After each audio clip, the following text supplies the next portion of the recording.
안녕하십니까. 바로 보는 TV 옴부즈맨 성유미입니다. 지난주 연합뉴스TV에서는 조국 법무부 장관 취임 소식과 지난 주말 우리나라에 피해를 준 태풍 링링 소식 등을 신속하게 보도해드렸는데요. 오늘 연합뉴스TV를 말한다 시간에서는 뉴스 오늘 출발 640 뉴스메이커를 중심으로 김홍태 시청자평가원이 모니터한 내용을 전해드리겠습니다.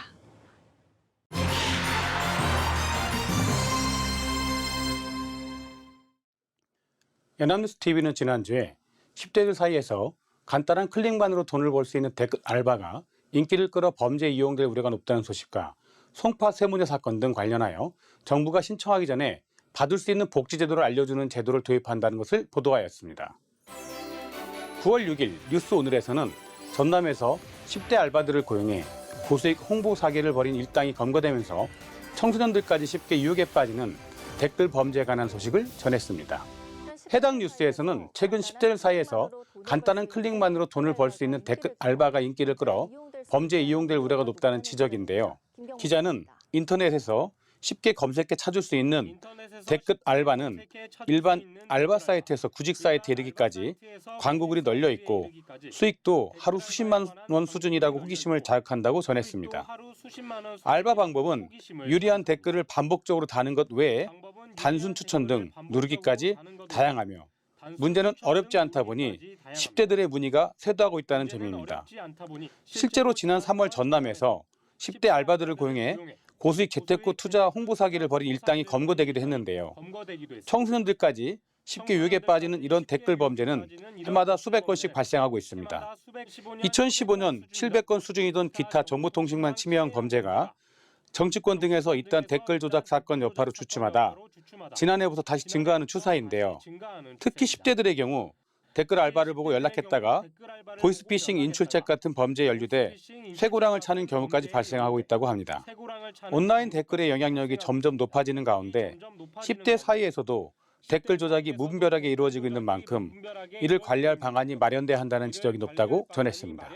지난 7월 14일 뉴스 11에서는 유명 입시 교육업체 이투스 교육의 대표가 자사 홍보 등을 목적으로 이른바 댓글 알바를 고용한 혐의로 재판에 넘겨졌다면서 서울중앙지검은 이투스 김영중 대표와 정모, 전무 등 임원 3명을 업무방해 등의 혐의로 지난 5월 불구속 기소했음을 전했습니다. 이투스 소속으로 수능 과학 탐구 영역의 스타 강사로 알려진 백인덕, 백호 씨도 함께 기소됐는데요.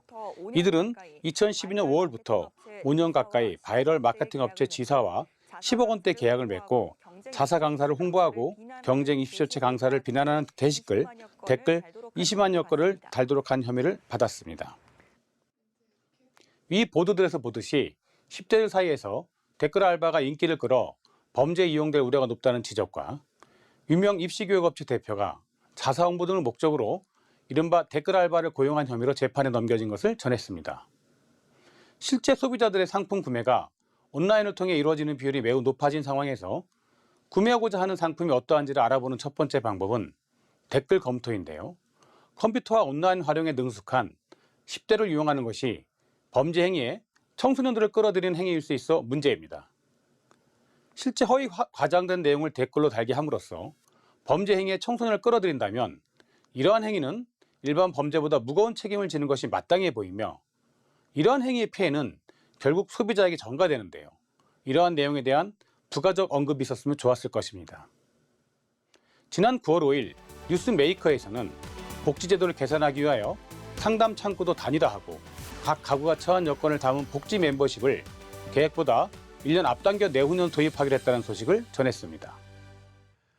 해당 보도에서는 일명 송파 세모녀부터 최근 탈북 모자 사망까지 아직도 복지체계의 빈틈을 보여준 사건이 끊이지 않고 있으며 이에 정부가 신청하기 전에 받을 수 있는 복지제도를 알려주는 제도를 도입해달라는 것을 전했습니다. 다만 문제는 실효성인데요. 정부가 문제 해결을 위해 각종 복지급여 신청 문턱을 낮추는 계획을 내놨습니다. 상담 창구도 단일화하고 각 가구가 처한 여건을 모두 담은 복지 멤버십을 계획보다 1년 앞당겨 내후년 도입하기로 한 것인데요. 가입 정보를 토대로 신청 전에 신청할 수 있는 복지제도를 먼저 알려주겠다는 것입니다. 배병준 보건복지부 사회복지정책실장은 받을 수 있는 서비스를 포괄적으로 상담받고 신청할 수 있는 체계를 마련해 대상자가 몰라서 신청하지 못하는 신청주의 한계를 극복할 수 있도록 노력하겠다고 전했습니다.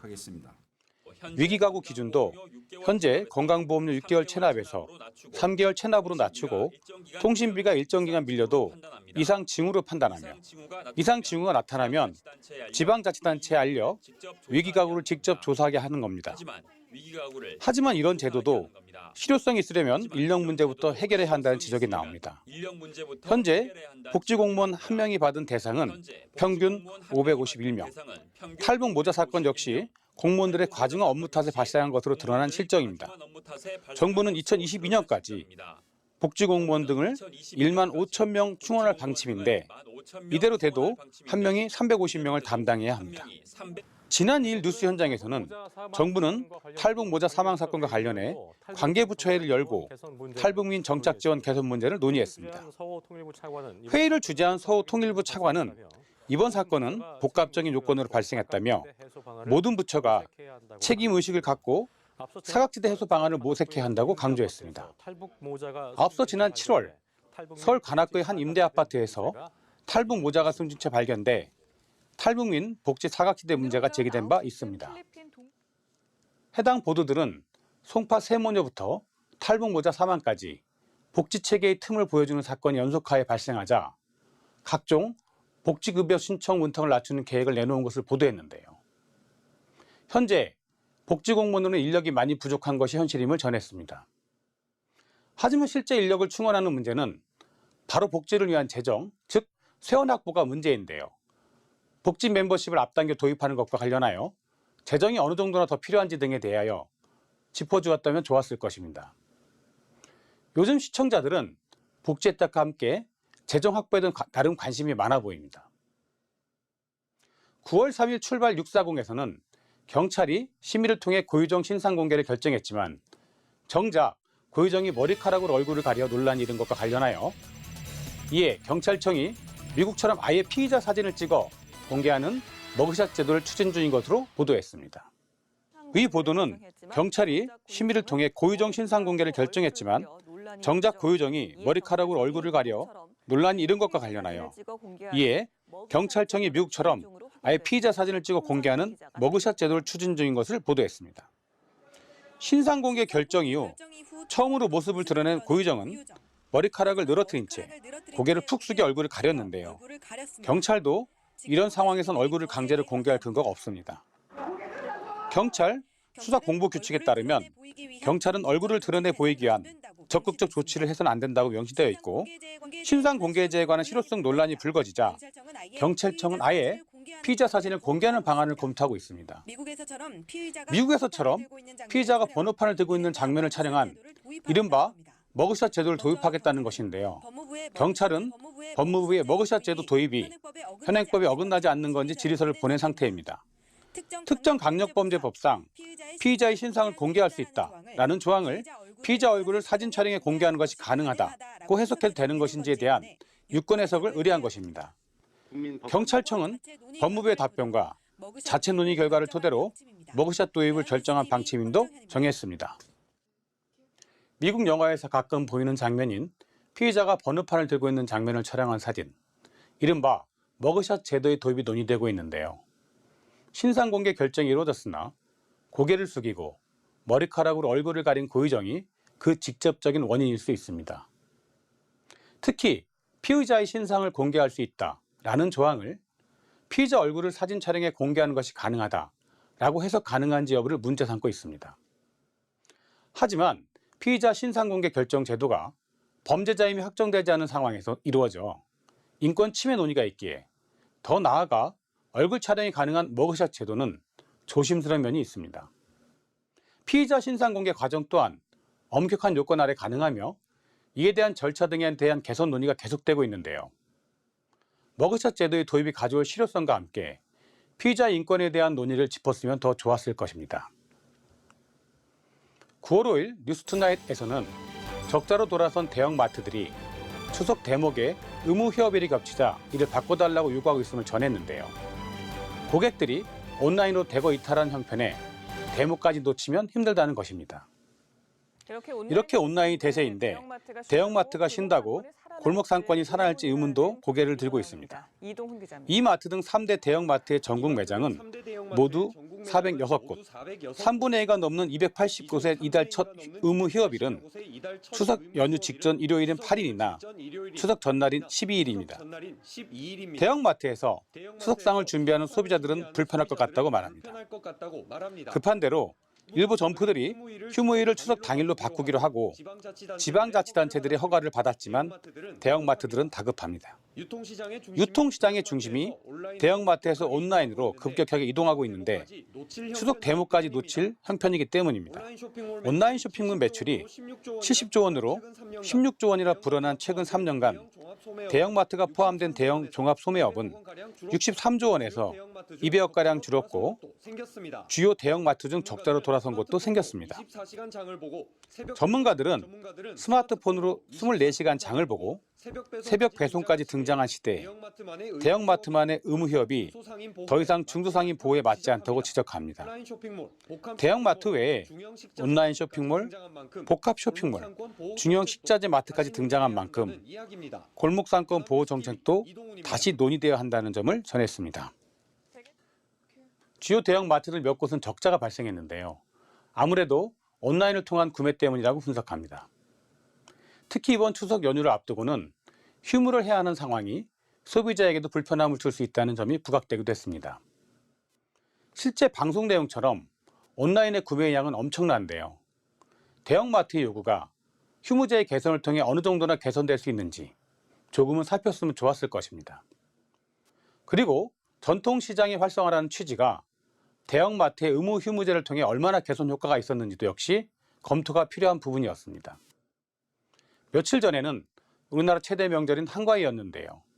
늘 한가위만 같아라는 말처럼 우리 주변에 넉넉한 인심과 풍성한 먹거리가 넘쳐나는 한 주였길 기대하며 대형마트, 전통시장 및 온라인 구매 사이에서 더 나은 조화가 이루어지길 기대합니다.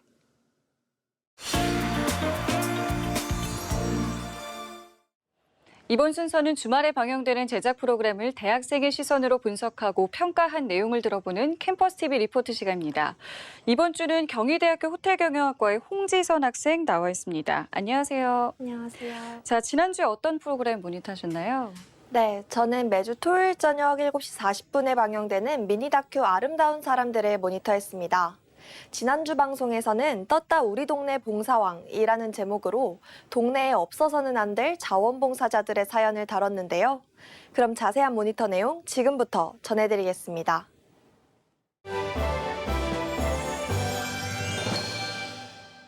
이번 미니 다큐 아름다운 사람들은 동네에 없어서는 안 될 봉사왕 2명의 이야기를 들려주었습니다.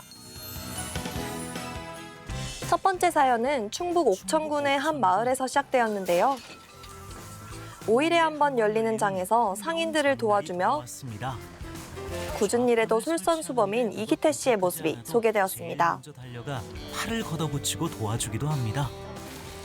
그는 79세의 고령의 나이임에도 불구하고 마을을 위해 왕성한 봉사활동을 하고 있었는데요. 더러울 틈이 없습니다. 아이, 이제 말이 그런데 특히 다리 연골 수술을 해서 잘 걸어다니지 못하고 손가락도 온전치 않지만 젊은 시절 불의의 사고로 큰 불편한 몸을 이끌면서도 주민들을 위해 헌신하는 모습이 울림을 전해왔습니다. 도움을 준 마을 사람들 덕분에 이어지는 인터뷰를 통해 그가 봉사를 하게 된 자세한 사연을 들을 수 있었는데요. 그때 내가 이 다리 다쳐가지고 병원에 가서 한 1년간 있다가 나와가지고 젊은 시절 불의의 사고를 당했지만 당시 마을 주민들의 도움으로 힘들고 어려운 시기를 버텼다고 합니다. 풍력번도 그때 그때 받은 도움에 늘 감사하는 마음으로 30년째 자원봉사를 이어가고 있다는 인터뷰가 인상적이었습니다. 특별한 나눔을 시작했는데요. 폐지와 고무를 모아 한 달에 20만 원 남짓 벌지만 20여만 원. 본인 형편이 어려운 30년 동안 한 해도 거르지 않고 자신보다 어려운 이웃들에게 라면을 선물해왔다고 합니다. 라면을 선물하고 있습니다. 고물 수집 중에도 마을 일을 틈틈이 살피는 모습도 나왔습니다. 깨끗이 청소해주고 또 화장실 동네 화장실에 화장지가 없으면 면사무소에서 받아서 하루에 4번씩 왔다 갔다 한다고 하는데요. 작은 나눔이지만 이를 통해 더 큰 행복을 얻는다는 이기태 씨의 인터뷰가 인상적이었습니다. 그 마음이 오히려 큰 행복이 되어 돌아온다고 하는데요. 현재 79세의 나이지만 힘이 닿을 때까지 열심히 봉사하겠다는 말이 보는 이로 하여금 감동이 느껴졌습니다. 그런데 언제까지 어떻게 할지 모르겠지만 내 생사는 때까지는 내가 도와준다 이거야. 두 번째 사연은 인천광역시 부평구의 한 주차장에서 시작되었습니다. 365일 주차하는 차들을 관리하는 김용복 씨였는데요. 문자가 있는데요. 매일같이 꼭두 새벽부터 나와 주차하는 차들이 서로 엉키지 않도록 진두지휘하고 있습니다. 그런 공간을 만들기 위해서 솔선수범 하는 거예요. 그는 공영주차장에서 누구나 편리하게 주차를 할 수 있도록 새벽 5시부터 솔선수범하며 봉사를 하고 있었습니다. 김용복 씨. 예, 잘 됐어. 이뿐만이 아닙니다. 주차장에 좀 한가지 이어진 장면에서는 길거리를 청소하는 주인공의 모습도 보여주었는데요. 구석구석 청소를 하는데요. 산불 감시하다 보면은 최소 20리터는 나와요. 한 번에 최소 20리터의 쓰레기가 나온다는 말에 깨끗한 동네를 위한 그의 노고가 크다는 것을 알 수 있었습니다. 마을 화단을 가꾸고 잡초를 제거하는 일도 김용복 씨의 몫인데요. 동네 여기저기 그의 손이 닿지 않는 곳이 없습니다. 김장철에는 김장도 다 배달해주고 다른 자원봉사자의 말에 따르면 김장철에는 김장 배달, 벽 페인트 칠, 산불 감시 등 안 하는 것이 없는 동네의 봉사왕이었습니다. 그야말로 24시간이 모자란 동네 최고의 봉사왕. 사실 김용복 씨 그가 역시 이렇게 봉사를 봉사를 시작한 하는데 특별한 사연이 공개되었는데요. 있습니다. 세상이 무너진 것 같더라니까 처음에. 40대의 암 선고를 받고 당시 하늘이 무너지는 것 같았으나 얼마 못 산다. 내가 자신이 견디지 못하면 가족들이 더 힘들어질까 봐 힘을 내야겠다는 마음으로 봉사를 시작했다고 합니다. 가족, 자식 다 마찬가지야. 몸도 안 좋은데 처음에는 하지 말라고 그랬죠. 김용복 씨의 아내는 처음에는 그를 말렸지만 남편이 나가서 봉사활동을 하면서 건강이 좋아지는 모습과 동네가 깨끗해져 마을 사람들도 좋아하는 모습에 점차 그를 응원하게 됐다고 합니다. 좋아지는 거 같고 그래가지고 그냥 하라고. 이것저것 봉사 다음 장면에서는 집 한켠에 만들어진 작업실을 보여주었는데요. 웬만한 공급각에 저리 가랍니다. 워낙 솜씨가 좋아서 동네 황금손으로 통한다는 김용복 씨는 못 만드는 게 없는 이곳에서 고장난 물건을 수리해주기도 하고 동네에 필요한 것들을 직접 만들기도 했습니다. 대충대충 하는 법이 없습니다. 이어 자신이 손을 댄 것만큼은 2번 손이 안 가도록 완벽하게 해야 한다는 말을 전했는데요. 안 되면 몰라도 손을 대면은 내가 한 것만큼은 완벽하게. 본인이 하는 일에 대한 확고한 신념을 엿볼 수 있었고 하는 일에 대해 자부심이 있다는 점이 다른 시청자들에게도 귀감을 줄 만하였습니다. 문패까지 김용복 씨의 손끝에서 동네의 풍경이 조금씩 달라져 갑니다. 또한 그는 남을 위해 무언가를 할 수 있다는 그 자체가 감사하다고 말했는데요. 힘들다고 생각하면 못해. 하지만 즐겁다고 생각하면 또 달라져요. 내일이 마지막이라 생각하면서 오늘도 열심히 봉사를 하고 있다는 인터뷰로 방송은 훈훈하게 마무리되었습니다. 네, 모니터한 내용 함께 봤는데요. 홍지선 학생은 소개한 내용 가운데 어떤 게 가장 인상 깊었나요? 네, 저는 자원봉사에 자부심을 느끼는 김용복 씨의 모습이 참 인상적이었습니다. 봉사로 하는 일도 대충 하지 않고 2번 손이 안 가도록 완벽하게 해야 한다는 말을 듣고 삶에 대한 열정을 본받아야겠다고 생각했습니다. 네, 알겠습니다. 지금까지 경희대학교 호텔경영학과의 홍지선 학생과 함께했습니다. 고맙습니다. 감사합니다.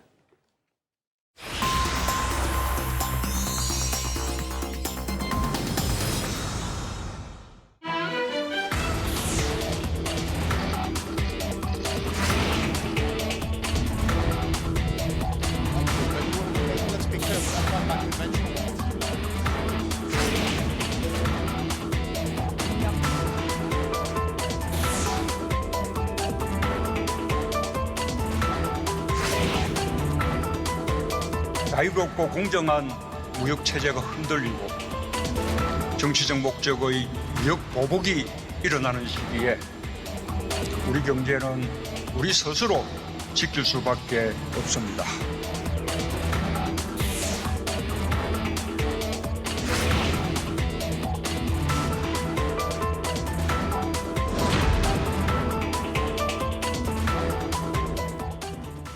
미국과 중국의 무역 전쟁이 장기화하면서 세계 경제에 큰 위협이 되고 있습니다. 여기에 미국의 중거리 미사일 배치 문제를 놓고 동아시아를 둘러싼 안보 갈등도 격화하고 있는 모습인데요. 오늘 TV와 비평 시간에는 미중 갈등에 대해서 국내외 언론에서는 어떻게 보도하고 있는지 자세히 알아보겠습니다. 명지대학교 디지털미디어학과의 최선규 교수 나오셨습니다. 안녕하세요. 안녕하세요. 자, 미국과 중국이 다음 달 초에 고위급 무역 협상을 재개하기로 했습니다. 사실 그동안 참 여러 가지 지난한 과정들이 좀 있었는데 그간의 경과를 좀 간략하게 정리를 해주시고요. 이 미중 무역 협상이 우리나라에 미치는 영향에 대해서 우리 언론은 어떻게 보도하고 있는지도 짚어볼까요? 네. 지난해 3월 22일 미국 트럼프 대통령이 500억 달러 규모의 중국산 수입품에 대해 관세를 부과하고 중국의 대미 투자를 제한하는 행정명령에 서명한 이후 중국은 이에 대항해서 미국산 돈육 등 8개 품목의 25%, 120개 품목의 15%의 보복 관세를 부과했습니다. 이를 효시로 미국과 중국은 지난해 3월부터 올해 5월까지 10여 차례에 걸쳐 상호의 주요 수출품을 확대해가면서 관세를 부과하는 무역 전쟁을 벌여왔습니다. 그러다 지난 6월 25일 트럼프 대통령이 중국에 대한 추가 관세 확대를 잠정 중단한다고 시사한 이후 같은 달 29일 미국, 중국 정상은 일본 오사카에서 열린 정상회담에서 기존의 미국이 중국 수입품에 부과한 관세는 그대로 유지하되 추가로 부과할 관세는 잠정 보류한 상태에서 무역 협상을 시작한다고 발표했습니다. 미국과 중국은 올 10월 초에 고위급 무역 협상을 재개하기로 합의했습니다. 미국 뉴욕타임스는 트럼프와 시진핑의 깜짝 협상으로 양국이 휴전에 합의하고 확전은 피했지만 아직 핵심 쟁점을 타개할 돌파구가 마련되지 않아 언제든지 관세 폭탄이 다시 터질 수 있다는 우려가 있다고 전했습니다. 우리나라의 수출 1, 2위를 차지하는 국가가 미국과 중국입니다. 정부 관계자는 일단 급한 불은 껐기 때문에 우리 경제에 긍정적이지만 휴전 상태에서 협상을 재개하기로 한 것이지 근본적인 해결책이 나온 것이 아니라면서 미국이 기술 이전이나 지적재산권 보호 문제에 있어서 강경한 입장이기 때문에 상황이 어떻게 급변할지는 두고 봐야 한다고 말했습니다. 네, 이런 가운데 미국의 중거리 미사일 아시아 배치 계획이 나오면서 중국은 여기에도 이제 강력하게 반발을 하고 있습니다. 만약에 우리나라에 배치할 경우에는 중국의 경제 보복까지도 예측이 되고 있는 상황인데요. 여기에 대해서 진보 보수 언론에서는 어떻게 보도를 하고 있었습니까? 네, 마크 에스퍼 미국 국방부 장관은 지난달 3일 지상 발사형 중거리 미사일을 아시아 지역에 배치하고 싶다고 밝혔습니다. 미국이 중거리 미사일 개발 배치를 전면 금지한 중거리 핵전력 조약에서 탈퇴한 바로 다음 날에 아시아 지역에 중거리 미사일 배치를 발언한 것입니다. 미국은 미국과 러시아가 중거리 핵전력 조약에 묶여 있는 사이에 중국이 중거리 미사일 전력을 높여왔다고 판단하고 있습니다. 미국은 일방적으로 미사일 배치 후보지를 결정하지는 않고 해당 국가와 협의해 결정하겠다면서 배치 후보지를 밝히진 않았지만 미국 언론과 전문가들은 미국령 괌 이외에 한국, 일본, 호주를 유력한 후보지로 꼽고 있습니다. 미국이 아시아의 중거리 미사일 배치를 추진하면서 한국, 일본, 호주 등 미국의 아시아 동맹들은 곤혹스러운 처지에 빠졌습니다. 중국과 러시아가 총알바지가 되지 마라, 상응 조치를 취하겠다는 등 위협하고 있어서입니다. 푸충 중국 외교부 군비통제국장은 지난달 6일 외신 기자회견에서 한국, 일본, 호주를 언급하며 미국의 미사일 배치를 허용하면 국익에 이롭지 않을 것이라고 위협했습니다. 중국 관영 환구시보도 전날 한국과 일본을 콕 집어서 미국의 총알바지가 되지 말라고 경고했습니다. 러시아도 중거리 미사일이 배치되는 나라에 합당한 결과가 뒤따를 것이라고 경고했습니다. 경향신문은 지난달 4일자 사설에서 한국의 의사에 반하여 미국이 중거리 미사일을 한반도에 배치하는 일은 절대 있을 수 없으며 혹여 추후에라도 미국이 방위비 분담금 증액 등을 지렛대 삼아 중거리 미사일 배치를 압박한다면 한미동맹은 심각히 위협받는다는 점을 알아야 한다고 주장했습니다. 조선일보는 지난달 6일자 기사에서 아직 미국의 구체적인 요구가 없기 때문에 우리가 먼저 이야기할 단계는 아니며 트럼프 행정부에 마친 대증요법으로 대처하기보다는 미국의 입장을 면밀히 분석해 근본적 전략을 짜야 한다는 전문가의 의견을 전했습니다. 네. 자, 이렇게 동아시아를 둘러싸고 안보, 무역 갈등이 커지면서 우리 정부도 전략적인 지혜를 좀 모아야 되는 상황인데 우리 언론에서는 새로운 대안으로 어떤 것들을 좀 제시하고 있었습니까? 네. 미국과 중국 간 갈등이 무역 갈등에서 안보 갈등으로 확대되고 있는 상황입니다. 미국이 신속하게 대중국 포위 전략을 실행에 옮기고 있습니다. 중국의 목표는 미국을 서태평양 밖으로 밀어내 배타적인 아시아 지역 패권을 확보하는 것입니다. 밀어내려는 중국과 밀려나지 않으려는 미국의 치열한 수싸움 속에서 군비 경쟁이 가속화되면서 그 불똥이 동아시아 곳곳으로 튈 것입니다. 지난달 23일 동해상에서는 동아시아 4개국 공군기가 동시에 떴습니다. 중러 공군기가 한국 방공 식별구역을 침범한 데 이어 러시아 공군기가 독도 상공을 정찰했습니다. 한국 공군 전투기는 360여 발의 경고 사격을 했습니다.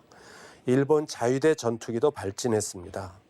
중국과 러시아, 미국이 서로 상대 위협을 빌미로 군비를 확충하는 경쟁이 계속되면 중국과 러시아의 군사행동은 미래의 일상이 될 수밖에 없습니다.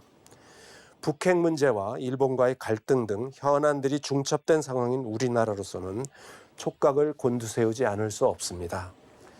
경향신문은 지난 7일자 기사에서 무역 안보 문제의 해결 시점을 지금이 아닌 이후로 제시하는 전문가의 의견을 보도했습니다.